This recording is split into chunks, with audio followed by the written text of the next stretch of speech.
Nos encontramos ya en la tercera semana de nuestro estudio del folleto En el Crisol con Cristo. Bueno, tenemos la versión nosotros de El Fuego Refinador, pero es la misma lección.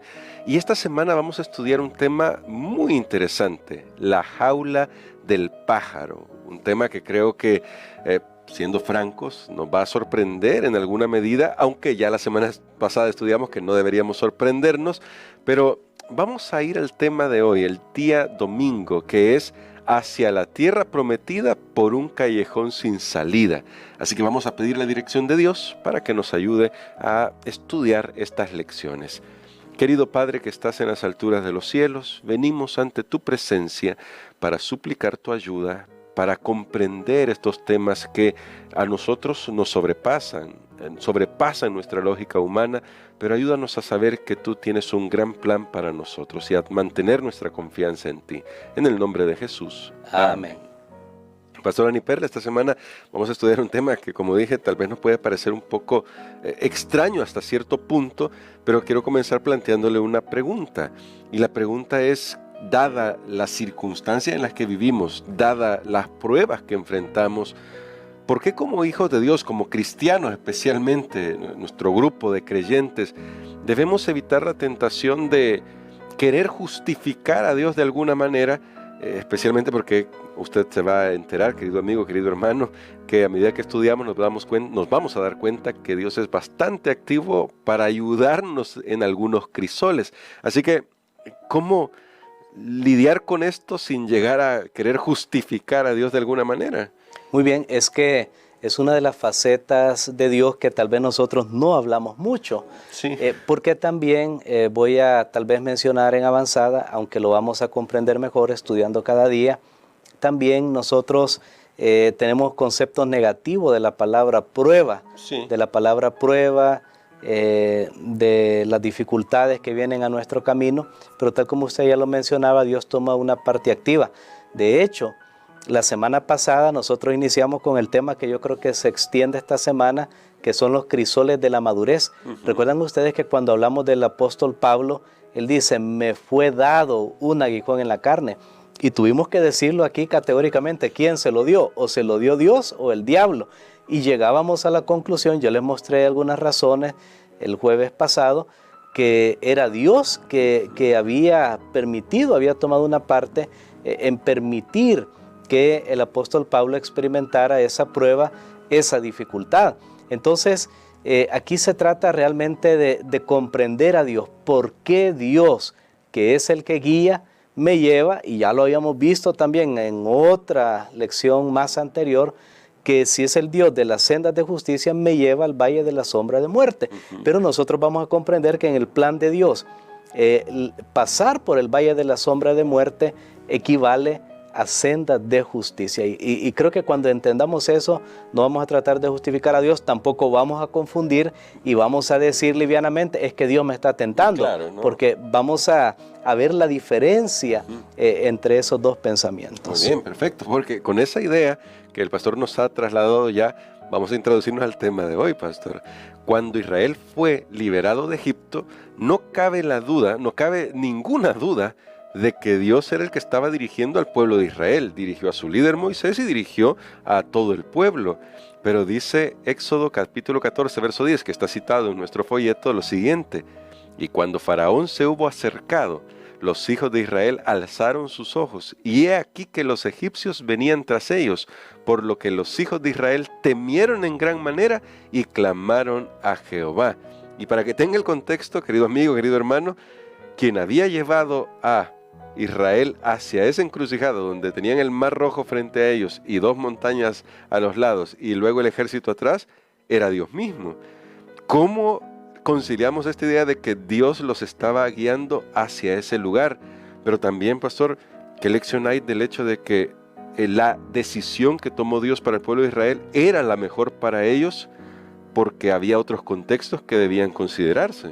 Muy bien, creo que este es un buen ejemplo de lo que estábamos hablando en la introducción. Si Dios estaba guiando al pueblo, ¿por qué lo lleva a esa encrucijada?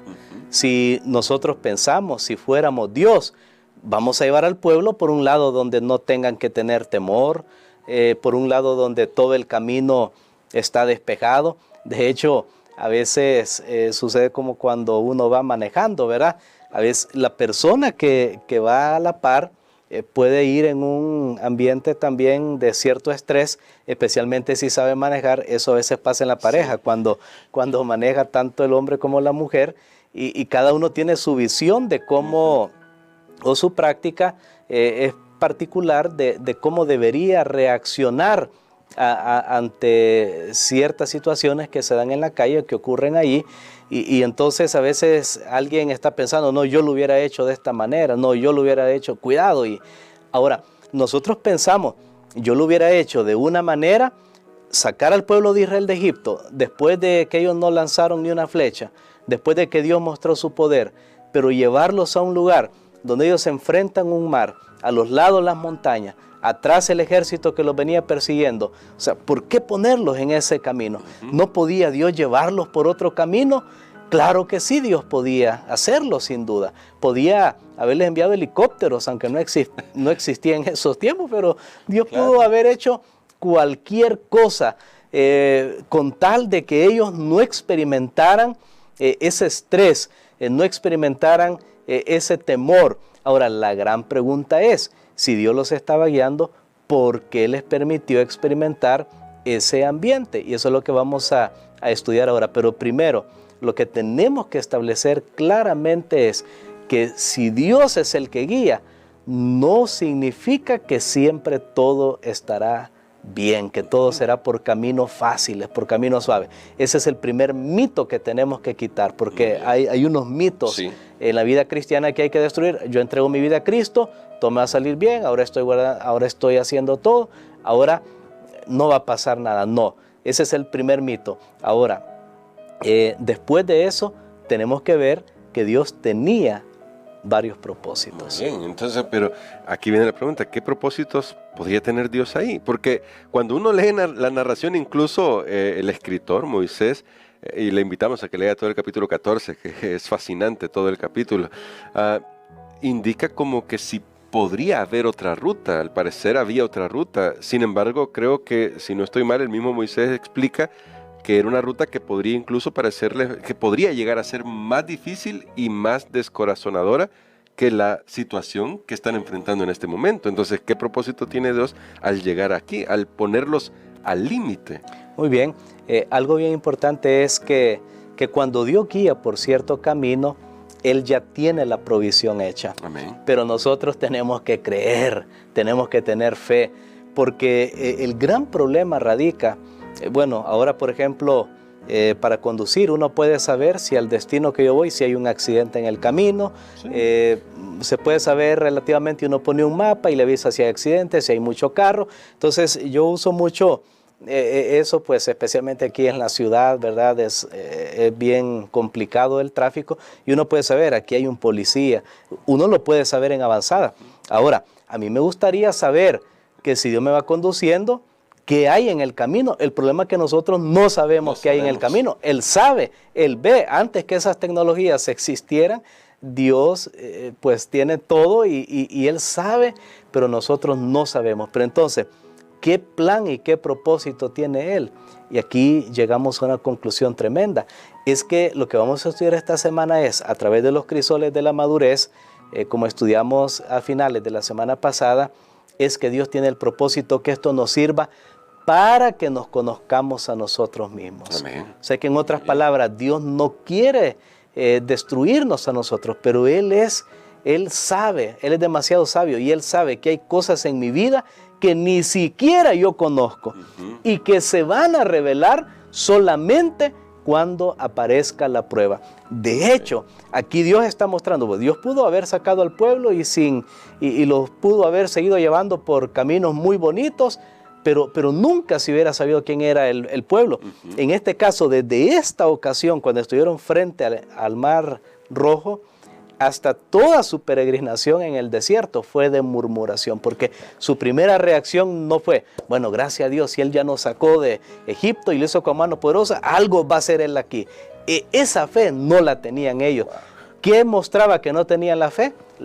estar enfrente de la prueba. Muy bien. Quiere decir entonces que al final, porque aquí vemos algo bien interesante, en el capítulo 14 siempre de Éxodo, al final parece que en parte, al menos en ese momento, se cumple el propósito que usted estaba destacando, de que se conocieran a sí mismos y que al final pudieran reconocer quién es Dios. En el verso 31 de Éxodo 14 dice: al ver Israel aquel gran hecho que Jehová ejecutó contra los egipcios, el pueblo temió a Jehová y creyeron a Jehová y a Moisés su siervo. Pero justamente centrándome en esa palabra, pastor, creyeron. ¿Por qué? Y para terminar nuestra reflexión de hoy, que siempre tiene mucho más que dar, pero ¿por qué nos resulta tan difícil creer en Dios? Porque nos pasa a todos, aun cuando tenemos todas sus promesas y tenemos suficiente evidencia de que Él ya ha estado obrando en nuestro favor. ¿Por qué nos resulta tan difícil y cómo remediar esa situación? Bueno, yo creo que es tristemente debido a nuestra propia naturaleza humana.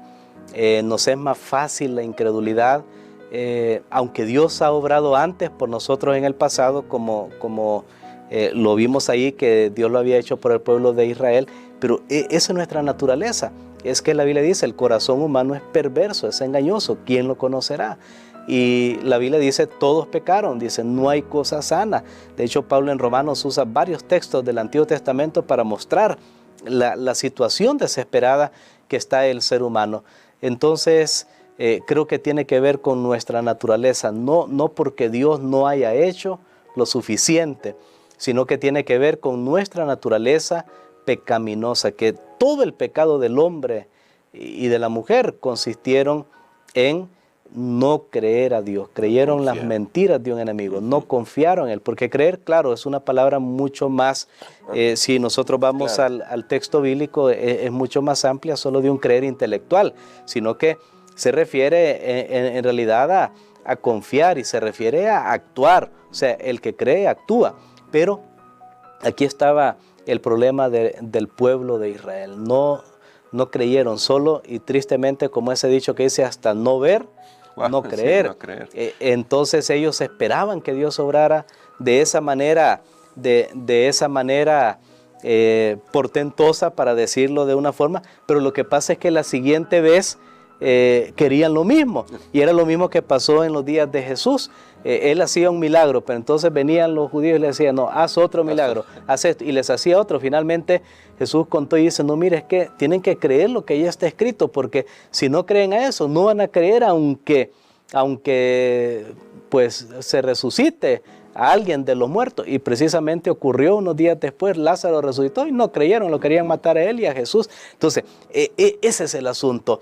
Es nuestra naturaleza humana. Yo creo que nosotros tenemos que ser muy francos y decirle al Señor, Señor, te doy gracias, porque las pruebas que han venido a mi vida solo están reflejando la manera como yo estoy reaccionando a las pruebas. ¿Quién soy yo? O sea que el problema no está en ti, ni siquiera en las pruebas. El problema está en mí. El problema está en mí. Y Dios, por misericordia, a fin de que el pecado no nos engañe y nos destruya, Él permite entonces que nosotros pasemos por ese tipo de crisol. Bueno, qué tremenda lección, porque Dios quiere abrirnos los ojos para que podamos reconocer nuestra necesidad de Jesús. Así que, pastor, quisiera que orara por nosotros por eso, para que el Señor pueda utilizar estas pruebas que estamos enfrentando. Estoy seguro que estamos hablando a personas que están pasando por pruebas, pero permita que el Señor use esa prueba para fortalecer su fe, para mirar su carácter y entregárselo a Jesús, para que el Señor nos ayude. Amén. Padre, te damos gracias, Señor, porque tú actúas con propósitos de misericordia. Amén. Y el que a nosotros nos gustaría ir siempre por caminos tranquilos, por caminos sin peligro, tú ves, Señor, lo que es mejor para nosotros, y solo te pedimos que a mayor prueba nos des también mayor gracia. Amén. En el nombre de Jesús. Amén. Amén.